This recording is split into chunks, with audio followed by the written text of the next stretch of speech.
Hi everyone, welcome back to this channel. In this tutorial, I will show you how to get the common octopus in Heartopia.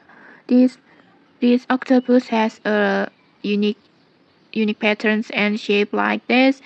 And to catch it, you need to go to the sea fishing event. And it's found all time and almost all weather like this at the sunny, rainy, and rainbow. So just go to the sea fishing events that held at the fishing village square. This area. This one, just go to this area. You can join this sea fishing event to get this common octopus.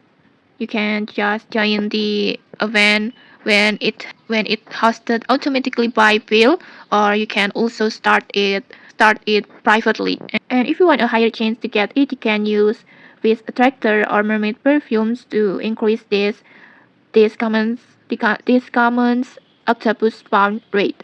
And okay, that's it. If you found this helpful, don't forget to like, comment, and subscribe for more tutorials. Thanks for watching and see you.